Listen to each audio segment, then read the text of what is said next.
Welcome to the Inside the Vertical Mind podcast, hosted by Don McGrath. Each episode focuses on a different psychological or social aspect of climbing. You won't hear about the latest hard sends by big-name climbers. You will hear from people more like you who have interesting stories and perspectives about climbing and what it means to be a climber. This is Don McGrath, and welcome to the Inside the Vertical Mind podcast. I want to give a big shout out to our sponsors, Trango Climbing Gear and Holds. They make all kinds of great climbing gear, indoor climbing, outdoor climbing, ice climbing. Go to trango.com to see all the great stuff that they carry. Great company, full of great people doing great things. And Sharp End Publishing. Fred Knapp and the team at Sharp End Publishing publish all kinds of great guidebooks, other kinds of books like our book, Vertical Mind.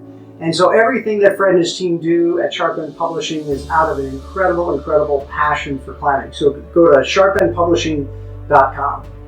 So when I started putting together this docuseries that the podcast kind of was born from, we were asked for people to send in auditions to take part in it. I was really struck by how many people told us that climbing played a major part in their mental health or recovering from a trauma or a tragedy or something like that. And I was like, wow, I was kind of overwhelmed by the number of people that were telling me this. And so we actually did our first kind of practice run, a pilot, last August in Shelf Road. And we call it Healing Through Climbing. And we had a few people on who kind of shared their story and what climbing meant to them. And so it's just occurred to me how important this is. And I happen to be at the climbing gym here in Denver where I am today.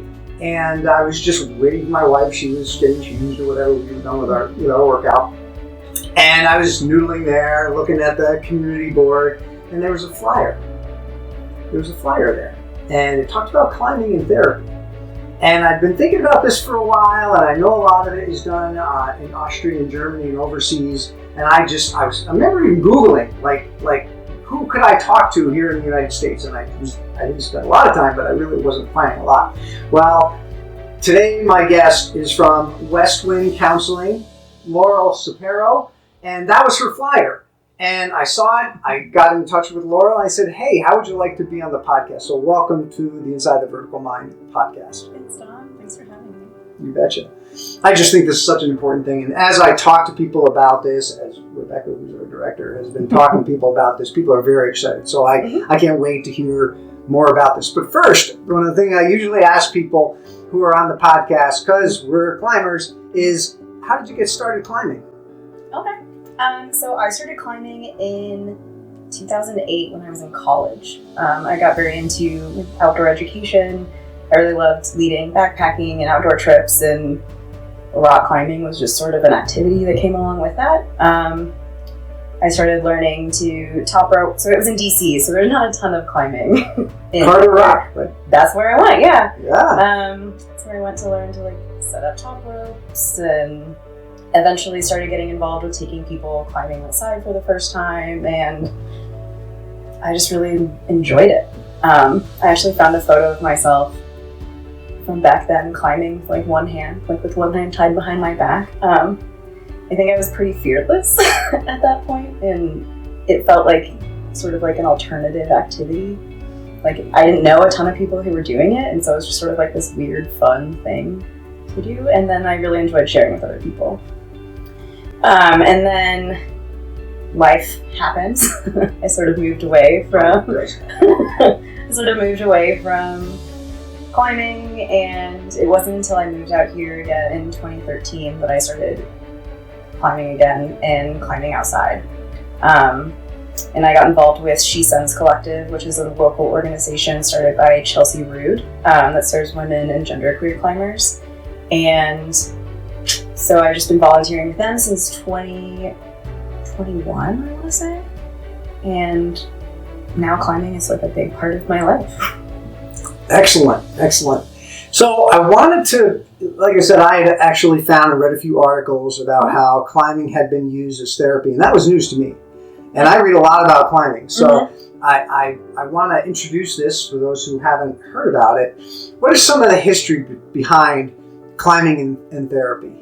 Gotcha. So I think a lot of it is rooted in this adventure therapy modality of like going outside and testing your limits, testing your boundaries, testing your abilities in different scenarios. And I think in Europe, it latched on a little bit earlier about using indoor climbing for mental health purposes. So there's a lot of research that started there comparing climbing with other sort of physical or mental health interventions. So comparing like climbing to yoga, which we know that yoga has a lot of mind-body benefits, and that benefits mental health as well. Whereas in the US, I think the history of climbing therapy is a little bit more limited because of sort of risk and liability and like insurance reasons, rather than like a lack of interest, if that makes sense. Or lack of research. I mean, yeah, the absolutely. research has looked pretty clear to me. In fact, I was surprised that, I think it was a couple of years ago, it was the first international conference on climbing therapy. Mm-hmm. And I guess there's a few hundred people who attended this. So this isn't something that like two people are interested in doing. I mean, in Austria in particular, I think that's where it's taken the most hold.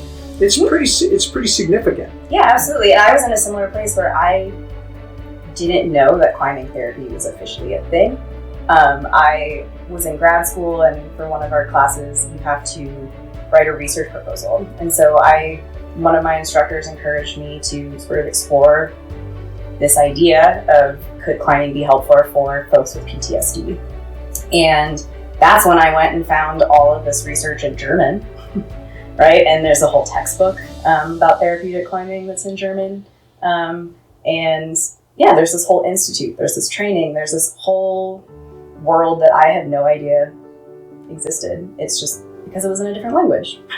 And so this really was spurred by a class assignment that you went and you had to look this up and kind of dig this up. And we actually, where is that? Can I grab it? Yeah, go for it. Show it.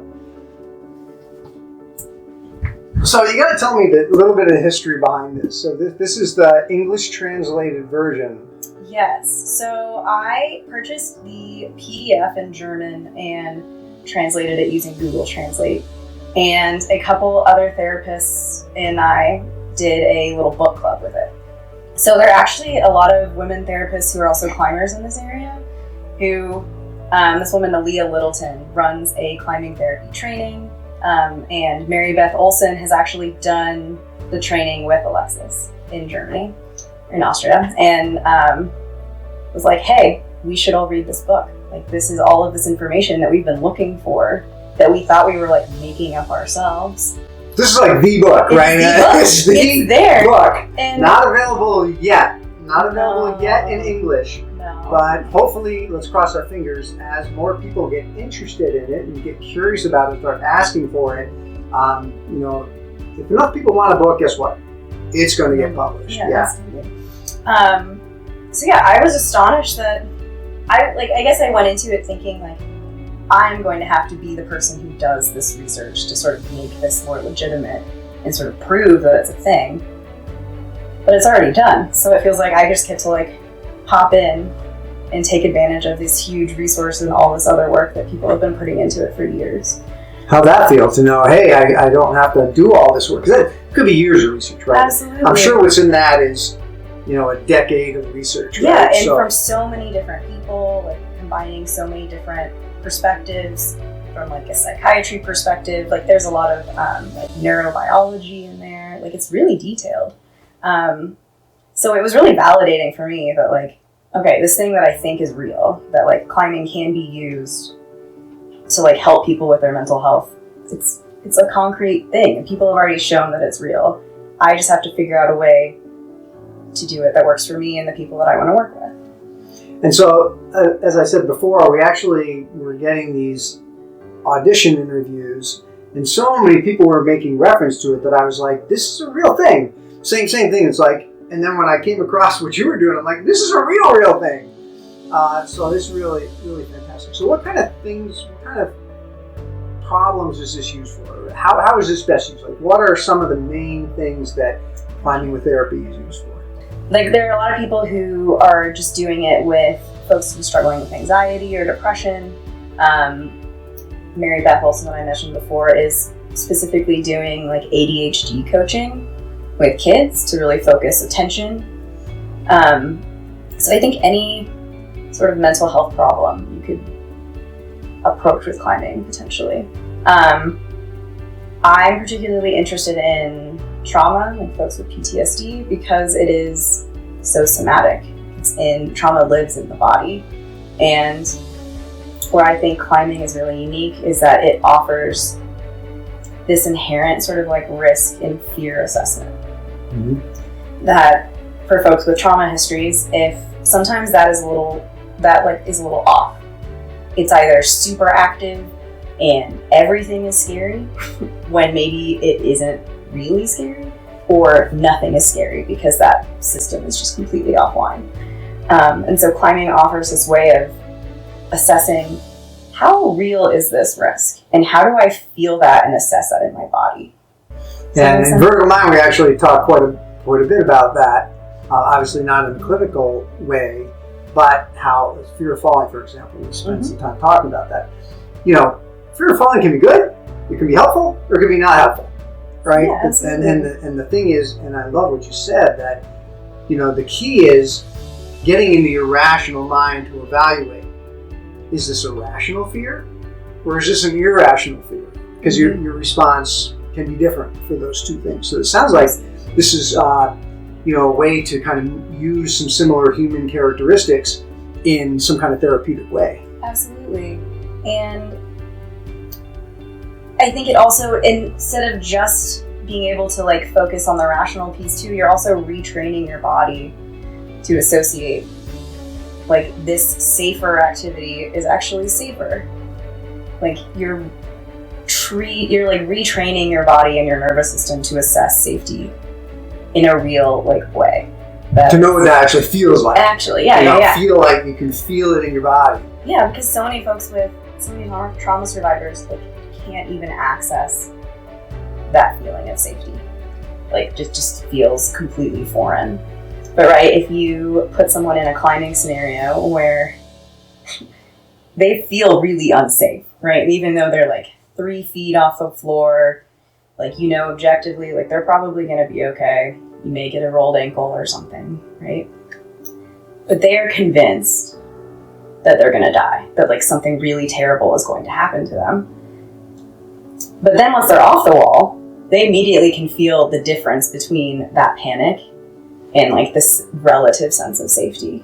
And so it sort of becomes this negotiating between like that really extreme like fear state and also this like paused sort of like safer state, and moving back and forth between them and learning to how to navigate that, because that's life, right? Like things are hard sometimes and things are a little bit easier. And so how do we approach problems? How do we navigate challenges, and what gets in the way of our goals?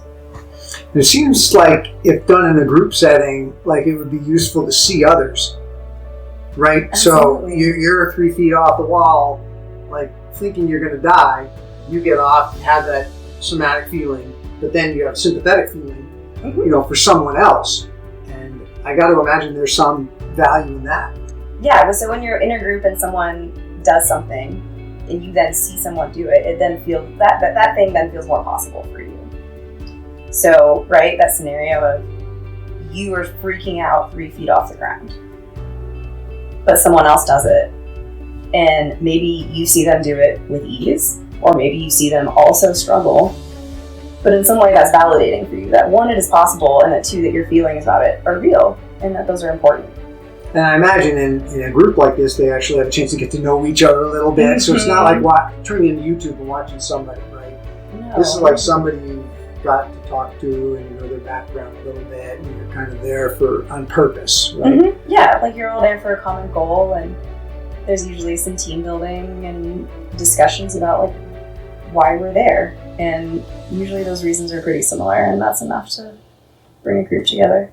But also like we play games. Like it's just because it's climbing therapy doesn't mean it's like super serious and we're just talking about trauma and crying the whole time. Like it's fun. It just looks like a bunch of people hanging out at the gym together. So I think in that way too, it opens the door for people to share their experiences in a more like non-judgmental way. Like it's less, what am I trying to say? We can talk about ourselves and our issues related to climbing and it feels a little bit less personal. But the way that we show up in every other aspect of our life, we show up in climbing too. And so getting to navigate that particular environment with these particular people is really special. That's pretty cool. So one of the things that I first thought of when I was reading about this, what is it about climbing? Because it sounds like it can be used for many different problems that people are trying to address in their lives. What is it about climbing that kind of makes it of clinical use? Gotcha. A few different things. One of them is like the complex body movement, right? Like you're not just sort of like running, you're not just sort of lifting, you're not doing like a simple movement. It requires complex coordination. And so it inherently fosters this mind-body connection of if you want to perform, you have to be aware of where your hands are, where your feet are, like how you're integrating all of these movements at the same time. And that is like a foundational skill for all mental health things. And just being like a human is being present, being able to like assess what you need to do and do it by incorporating all of these complex factors. So along with that is this mindfulness piece. And I think that's what a lot of people talk about when they talk about climbing is good for their mental health. It's that they are forced to focus. Like if you're up on a wall, you are going to be paying attention to what's happening in front of you. You're probably not going to be paying attention to the other stuff. And then there's also this piece about, I think like goal setting in climbing is really helpful because there's the sort of consistent grading makes it feel like you can achieve your goals, right? So that leads into like the self-esteem, self-efficacy, all of these other like critical pieces to being sort of a successful human navigating the world. Yeah, so complex body movement, mindfulness, and then also this ability to track your progress. And I also think another piece is the community side, because you can't really climb by yourself. Right, yeah. I mean, you can go bouldering, but climbing is inherently social. And so I think adding that social component too is important. It's interesting, I was talking to the other co-author of Vertical Mind, Jeff Ellison, psychology professor, and he studies flow. Mm-hmm. And what he's been working on is doing more studies on flow and climbing. And he said one of the things that makes climbing really useful in these kinds of studies, what he's doing, is we do have a pretty good scale, which is amazing actually, because there's no gold bar, there's no like atomic watch thing, but we all can kind of agree when something's a 5.7, a 5.8, a 5.9. Somehow across the whole country we can come to an agreement, or at least be close. And so it makes it easy for people to assess and dial in where they are when he's studying things. And it sounds like here it's helpful in a different way. That it could be like, oh, I just did my first V2, right? And have that feeling of accomplishment, fist bump, all the things that go with that. Like I think when people come to climbing, it is this sort of like weird activity of like, why would you want to do that? And then once you're into it and you can actually track that progress, you get this sense of accomplishment. We enjoy climbing because it's fun, but also we enjoy the mastery we see that gets demonstrated by some kind of progress, either it's with something you know. It's kind of a fascinating thing. You said something really that kind of piqued me. So I've always been fascinated, or at least since I wrote my first book, about this aspect of play. And how, because my first book was 50 athletes over 50 and how they stayed at it.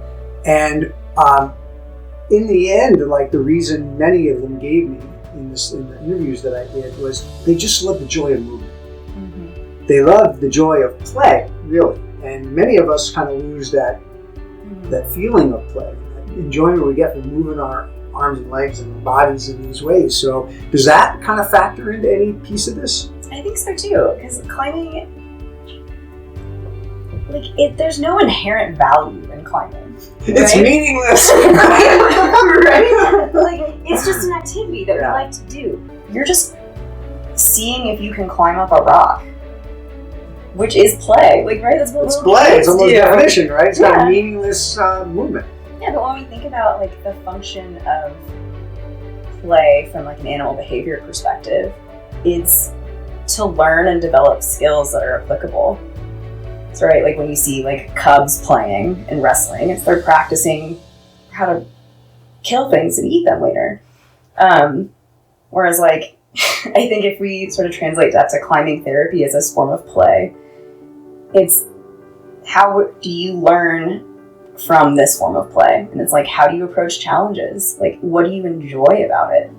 Like, how do you find joy in the movement? Is it because you reach this flow state, or is it because you just want to go hang out with your friends outside? You know, like there's so many different reasons why climbing could be play for people, I think. And that as adults, we, and particularly as kids today, are like encouraged to play less. That actually being able to tap into that and reconnect to our bodies and fun, right, is hugely healing, I think. Improvisation, right? Play is improvisation. Kind of imagine that does all kinds of things for our brains. You know, trying to imagine you got a sword, right? Yeah, you're creating the opportunity for new connections within your brain. And so, how does this typically work? Like, what's the setting like, and how do most people who practice this? How do they do it? Absolutely. So a lot of folks do these sessions in bouldering gyms. Doing it indoors versus outdoors eliminates some of the extra risk of being outside. Groups are very common, particularly in Europe. And the way that typically works is the group gathers together. It's for like a set period of time. They've been screened individually before participating to determine whether or not they're a good fit. It's not just like whoever wants to show up to climbing therapy. There's definitely an assessment made by the clinician running the program to see if this is a good fit for that person. And the person running them, the running clinics, also has some sort of climbing instructor certification as well. So typically the way the research has structured groups typically is that they come together, there's some sort of like a mindfulness lesson, like an orientation, sort of like centering activity. And then there's some sort of climbing activity, game, etc., focused on whatever the topic is, and then everyone comes together at the end and processes and discusses and chats about it. And that's how I run my groups here as well. I've worked with Denver Bouldering Club. I like their facilities. They have a closed off yoga room that I can use for the beginning and end of sessions to talk with folks together. So we do have a little bit more confidentiality, right? One of the issues of being in the climbing gym is you don't have full confidentiality like you typically do, like if we're here in my office, right? Like people can see you, people can potentially overhear what you're talking about. Like it's a different way of approaching therapy. This Denver Bouldering Club? Mm-hmm. Thank you, Denver Bouldering Club. Yes, we love DBC, thank you. And so so the way that my sessions typically start is we meet, we have a little check-in, how's everybody doing today? Then we do a mindfulness lesson. I structure my mindfulness lessons around the Buddhist 4 foundations of mindfulness. That's the tradition I was taught in, and so I try to pass that tradition on as well. And then we climb, whether it's we're working on our projects or we're working on little technique drills, or I don't know, like eliminate a hold. The eliminating a hold game is always fun. And then we come back together and we chat about like, what did we learn today? What did we learn about ourselves? What did we learn about each other? And that's usually where we start. And the stuff that comes up is really impactful, typically. Is this typically like you do it once, or is it like for like a number of sessions? Like how does that tend to work? It's typically over 4 to 6 weeks.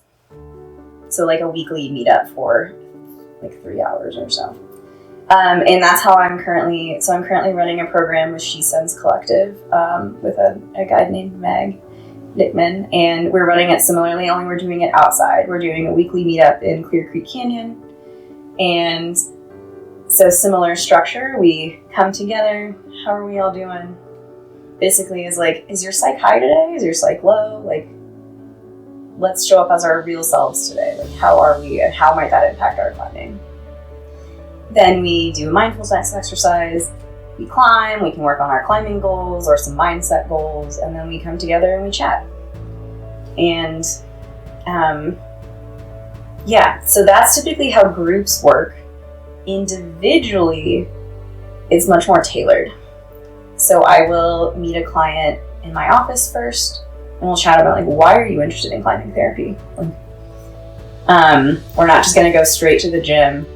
I wanna get an assessment first of, why are we doing this? Like, I want there to be a very clear reason why, not just, we're just gonna go climb because it's fun. Because they can go do that. Absolutely, they can do it on their own time. Yeah, right. And usually someone's goals are related to, like, I want to trust my body again, or I feel like I'm really nervous and I don't have confidence in the gym. Or I'll hear someone say, like, I am fine when I rope climb, but I don't like bouldering because I don't feel like I can take up space. And, like, navigating the social aspect of climbing is really challenging. So it really depends on, like, what is it that person is focused on.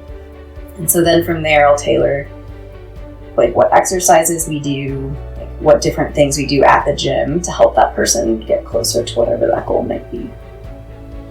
I'd love to hear a success story, or maybe a couple success stories. Obviously, not sharing the people's names or whatever, but I'd love to hear, like, what have you experienced or seen? I ran a adult women and genderqueer group at DBC, and it was a pretty small group. And there were a couple folks who had never climbed before. And so then we also had someone who was at a sort of like a higher, like, intermediate level. And so very, like, disparate experiences, people who they admit, like, they probably wouldn't have been friends before. Through this process of climbing and exploring their different abilities and their different challenges, and through this activity, they're bonded. They still climb together. One person was really focused on, she referred to herself as neurospicy. So some neurodivergence there, and she really liked climbing because it made sense to her brain, and, like, being in her body in a particular way while climbing was really impactful for her. And we discovered that she doesn't like just sort of like ladder climbs. Like, she prefers climbs that, like, force weird body position, or, like, I don't know, I feel like a sort of neurotypical person might be like, oh, this is frustrating, like, this is weird, this is whatever, but, like, she loved it. That was, like, her favorite thing. And so being able to, like, see her, explore this different part of her identity as it relates to climbing, and then, like, what does she learn about herself from that? And then what do we all learn by watching her do that? It was really cool. And then I had an opportunity she came to a She Sends event later, and I was there for her first outdoor climbs. Sweet. And we were able to find some outdoor climbs that had weird body positioning. So, like, had, like, a dihedral and stuff, so she could have that same experience of being in her body and, like, trying something new and feeling this joy outside. What does she have to tell you? Like, it must have been cool to see somebody, like, after they've had a time to reflect and integrate and such. Did she share anything with you? Yeah, so one of the things she mentioned was this idea of finding out what you're really capable of. That, like, you're capable of so much more than you really think you are once you remove this sort of, like, self-imposed limitation. She was like, she'd never thought she would go climbing outside or, like, do this thing. Like, climbing indoors at the gym was just, like, this fun activity she enjoyed doing. But she then got to go outside and do this really cool, like, 5'9" dihedral as her first outdoor climb ever. And like, she felt so accomplished. She just like felt like she could do anything. I had one person, I remember one of the people who sent in a video for the audition. I think he's from the southeastern part of the country, and he said that he had some sort of depression, maybe OCD kind of thing, and he said he tried everything. Like, he'd been through all kinds of medicines and therapies and this, and he struggled for years. And he said when he discovered climbing, he all of a sudden could somehow regulate his mood so much better. He said it just changed his life. He went from being all over the place all the time and really struggling and having a hard time coping with everyday life to climbing just really, really helped him to kind of be able to regulate and kind of figure out how to live, and be able to work and all those kinds of things that most of us have to do. Yeah, that's really cool. And I think that's a story you hear, particularly with like former addicts who discover climbing. We have like the Phoenix program here in Denver, and folks have similar stories about like, I was really struggling and I couldn't get my shit together, and I discovered climbing, and suddenly like all these things start falling into place. And I think it's because of these skills that is required. Plus, you add the like fun piece, and then you're way more motivated to do it. Yeah. And the community piece. I know for Phoenix, a big part is the community, right? People coming together, everybody's there and vulnerable. Like, I'm here trying to get my stuff together, right? Yeah. And everybody's kind of in it together.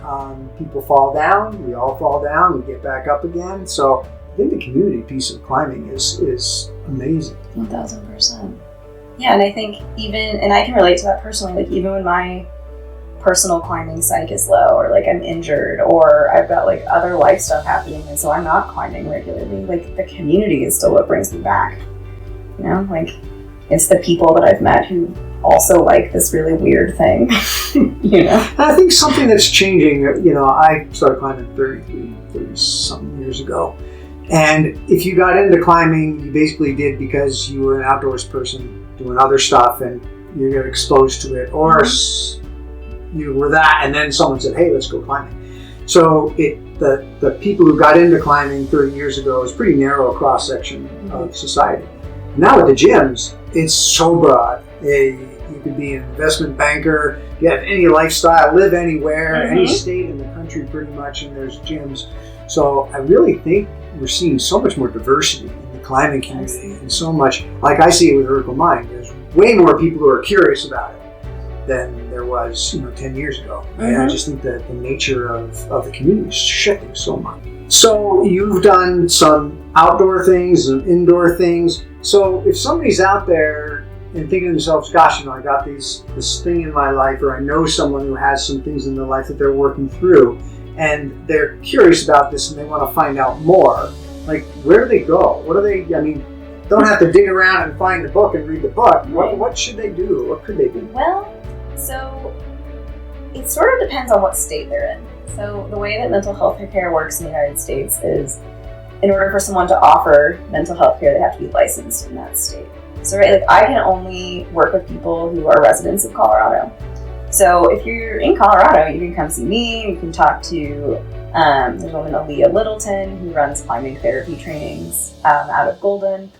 But we're also hoping that maybe in having this podcast, we can have a broader conversation of finding these people who are doing this elsewhere.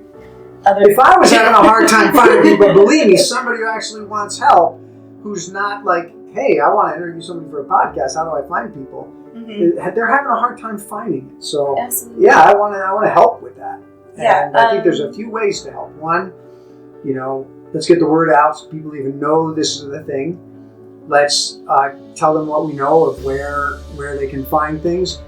And the gyms too. I realize the gyms are, a great resource, but they also have their own business that they got to run. And I think it can be a challenge for them to embrace things like this. But, they give to a lot of things. They promote a lot of diversity. Well, if anybody who owns a climbing gym or works at a climbing gym is listening to this or watching this, bring it up at a staff meeting. Say, hey, is there something that we can do to kind of help this move along and kind of be part of that solution? Yeah, I mean, I think there are also, even if there aren't folks who are offering climbing therapy, there are plenty of climbers who are also therapists all across the country who have an interest in this and a curiosity, and can we start that conversation with someone around what might incorporating climbing into your therapeutic process look like? So for now, they would go and say, you know, whatever their state is, they would Just Google it. or AI, whatever you do these days to, you know, climbing therapy, rock climbers in therapy. I think some of us around here are hoping to start a climbing therapy association so that there is some more like dialogue among folks who are doing this, like a central place to access resources, so that if someone did want to find a climbing therapist, how do I do that? Oh, the Climbing Therapy Association might be a good place for that. What stands in the way of that? You're starting with what? Well, I think time and effort and things on people's parts, but I think it's a new intersection of a lot of different things in the United States. And I know we talked about this a little bit, but to be insured as like a climbing instructor, you have to be an employee at a gym because the insurance is tied to the facility, not the person. So like, even though I have my AMGA climbing wall instructor certification, like I can't get independent insurance to then be able to coach or to teach climbing. So there is this sort of logistical hurdle as well. And also in the US, it doesn't quite have the legitimacy that it has in Europe. So state by state, licensing boards might have some things to say about it as well. The association would be helpful, though, right? Absolutely. It would be helpful in navigating all of those different pieces. Right, because actually you can work with the Climbing Wall Association and the different other associations that are out there, work out a kind of a mutually beneficial 1 + 1 = 7, you know, kind of thing. So totally. So it's not just like individuals trying to figure this out on their own. Right. Who would this be suited for? You don't have to have climbing experience. Like, I've worked with people who have never gone climbing before, and they were struggling with things in their life, and I thought, I just like threw it out there of, have you ever thought about potentially climbing? And if there's an interest, even if there's a little bit, then I think it might be useful for that person. Even if they try something, and if they try it and they're like, this is not for me, then it's therapeutic to explore, like, how do you know it's not for you? Right. Is this a normal pattern that happens for you? Do you try something once and you're never going to go back to it? Or is it really like climbing specifically that you don't like? So here's the thing: if you're a climber and you're working through something and you're not really that interested in traditional therapy, this may be something you just want to try, right? Just go and try it, because A, you'll get to climb, B, you'll get to meet other cool people, you'll get to meet really, really smart, incredible people and you might decide it's not for you, but I think it may be something worth trying, because many people are intimidated by traditional therapy, where if you're a climber, walking in to go do something that involves climbing, you know, I think the barrier to entry is way down. Yeah, and I think climbing therapy offers an alternative way of doing therapy, right? This traditionally like Freudian way of, cool, we sit together by ourselves in a room and we just talk, and there's this expectation that you're just going to tell me about your entire life. Doesn't work for a lot of people. Like, there's this really strong power dynamic, like it's uncomfortable. We're not necessarily a society that teaches each other how to communicate our feelings well, particularly to a stranger. So yeah, if we just lower the barrier to entry for any mental health care, and cool, we can do mental health and climbing, mental health and nature therapy, mental health and kayaking, I don't know, like whatever, like let's do whatever we can to make mental health care as accessible and like as possible, and also reflect the diversity of people who need mental health care. To me, that's incredible because I think that barrier is high for all those reasons that you just said. A lot of people are like, I don't want to do that. I don't want to sit on the couch and have to spill my guts about, tell everybody. But if they knew that they could go into a forum by which they're going to do something that's inherently playful and fun and relaxing, and I think that's a tremendous value there in and of itself, just lowering that barrier. Totally. And it creates this opportunity for people to discover their own meaning in climbing. Like I remember I worked with another client with autism. This is like a teen. And like first time climbing ever, whatever, at the end we're chatting about like, okay, so how was that? Like, what did you learn? Is this something you want to do again? They just looked at me and were like, yeah, you know the way I do that climbing thing? That's the way I do everything in my life. And it's not working out really well. I was like, okay. Like this incredible insight just from one climbing session. And it came from them. So it's not like something that it's not some kind of diagnosis. I know, therefore you're doing it right. No, that's like incredible. Again, I think shifting the power back to the client more. And what do you need versus what do I think that you need? So a loaded question. If someone's out there right now and they're curious, they Google, they don't know where to go, can they reach out to you? Yeah. How do they get in touch with you? So you can go to my website, westwindcounseling.com. You can send me an email at laurel@westwindcounseling.com. You can find me on Instagram at laurel.climbs, just to see sort of like what I'm up to and the mental health programs I'm running out here. But yeah, if you wanted to reach out, I'm happy to connect you with anyone that I know or who might be in that region. That's excellent, because I think we really need to get the word out about this, the potential for this to help people. And I really, I was kind of shocked when I started doing more talking about it, how few climbers knew about it or knew enough about it to do anything. Like, oh yeah, I think I heard about that, right? So I hope I can do my part and we can do our part to get the word out there and try to get you the support you need for your association. I really think that's a great idea, because my wife used to work for associations, and they're a great way to network and establish like the tree with its roots, right? Yeah, because I'm not the only one doing this. It's just that there's no system for all of us to find each other right now. Right. Well, Laurel, this has been absolutely fantastic. I've really enjoyed talking to you. Really fun. We had kind of talked before, so I kind of knew what to expect.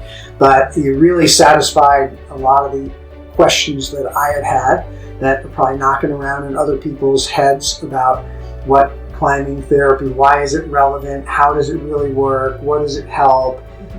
So I think you've been really, really helpful for me and the people who listen to this podcast. Amazing. Thank you. I've really enjoyed chatting with you. I think it's great. And yeah, I hope that through this we can spread some knowledge about climbing therapy and get some more traction here. Yeah, let's raise the awareness. All right, so this is Don McGrath. Climb on. You've been listening to the Inside the Vertical Mind podcast, hosted by Don McGrath. We leave with a quote from Alex Lowe: "The best climber at the crag is the one having the most fun." Until next time, climb on.